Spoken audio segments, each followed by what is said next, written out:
guys, I'm Combat Craig, and today we're going to talk about how to make your VA disability claim better.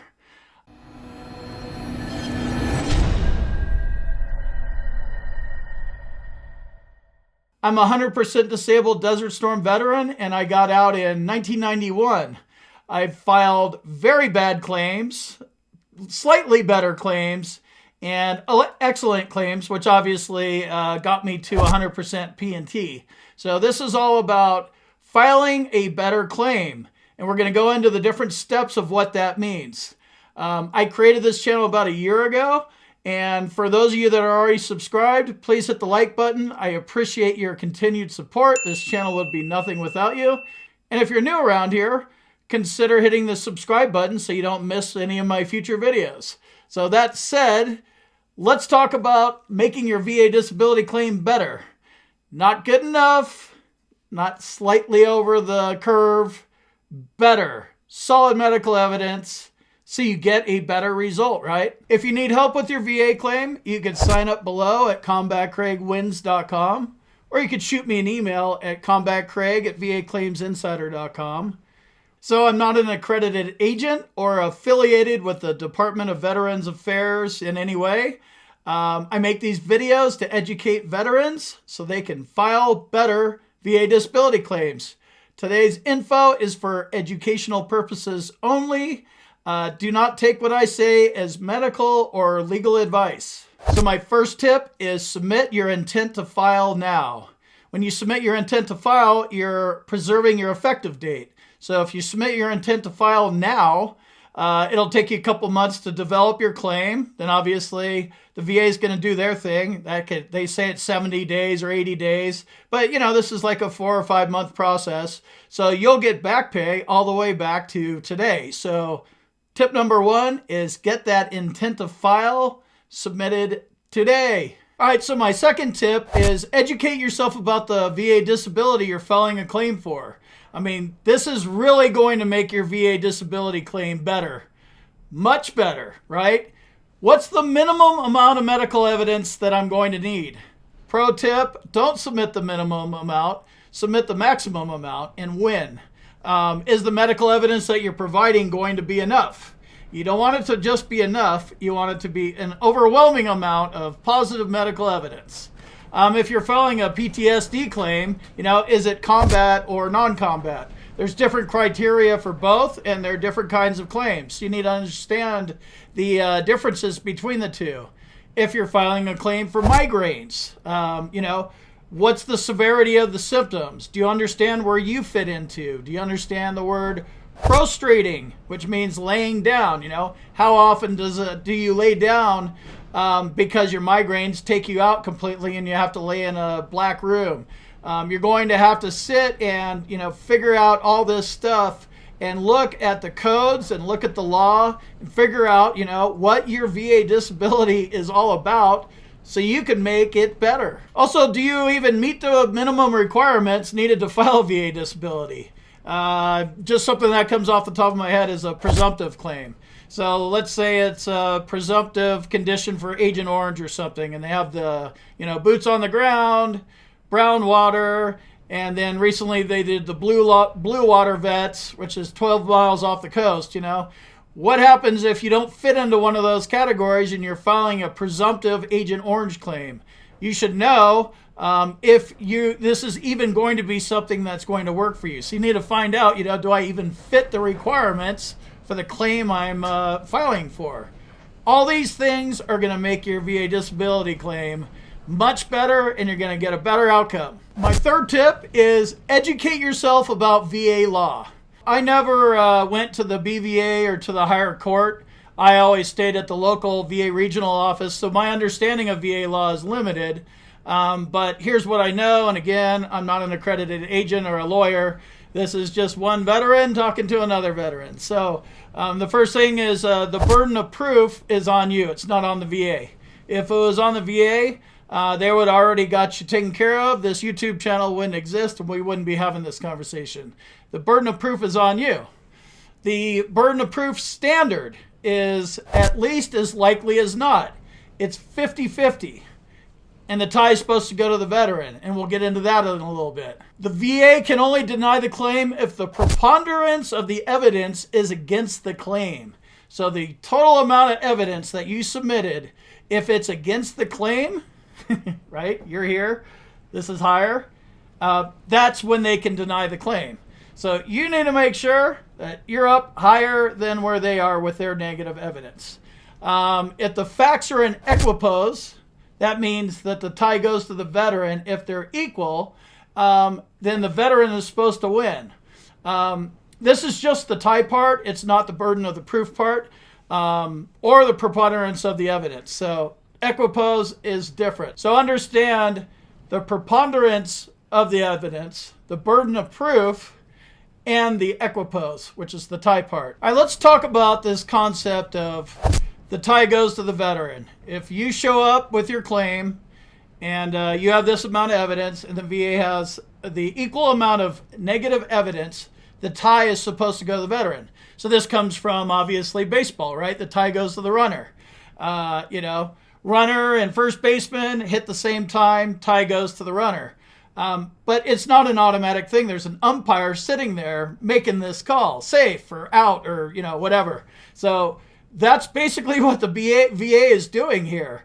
If you show up and you have the exact same amount and you just eked up to a tie and it's 50-50, somebody at the VA is going to have to make the call and play umpire.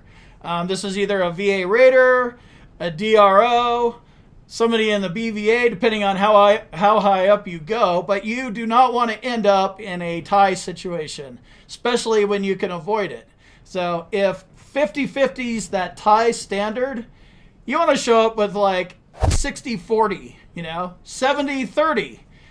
Don't even have the tie in the equation anywhere. It's unnecessary. And if you understand this concept, you could bring in the right amount of medical evidence and overwhelm the VA in your favor with evidence so you win your VA claim. And this is probably the best way that I can explain how to file a better VA claim. All right, so a friend of mine recently told me something about higher level reviews. If your claim gets denied, you could do a higher level review, and then on the higher level review form, they say, hey, when can we call you? 10 to 12, 12 to 2. They give you like some time slots. And a older, more experienced Vietnam veteran was telling me, hey, you already filed your claim. You already said everything you need to say. Like, what could you possibly say? Just write in the higher level review, hey, this is wrong, and I already submitted everything. Because in a higher level review, you're not adding any additional medical evidence or any kind of evidence. That's for a supplemental claim. So my friend actually did this, didn't request a phone call, and he ended up just getting a rating decision in his favor. And keeping his mouth shut probably helped him, Fifth Amendment is kind of like another thing to think about with VA law. Everything you say can and will be used against you. So don't say too much and say the right kinds of things and just say enough and be short about it. Do you know what lay evidence is? Do you know what buddy letters are? Do you know what a buddy letter from somebody else is? A personal statement. They're all the same thing. It's VA Form 21-4138, but it's considered lay evidence. Do you know what it is and how it's going to be useful in your VA claim? Do you know what medical evidence is from a private doctor versus a VA doctor versus your service treatment records while you're on active duty? Do you know the differences between those and what kind of value each of those has? Do you understand if you're actually eligible for the disability you're filing a claim for? Do you understand how to establish service connection, direct service connection, secondary service connection, presumptive service connection on an aggravated basis? Do you understand the difference between those and how they apply to your claim? And then do you understand how to document the severity of your symptoms? Because this is the thing that translates over to your VA disability rating. Severity of symptoms, very important. All right, my fourth tip is get yourself into a winning mindset. Filing a VA claim is a daunting task. It's going to be frustrating. It's going to piss you off. And it's a long, drawn-out process. And that's what we're trying to avoid here. But regardless, even if it goes full speed ahead, it's still going to take a couple months. So it's frustrating.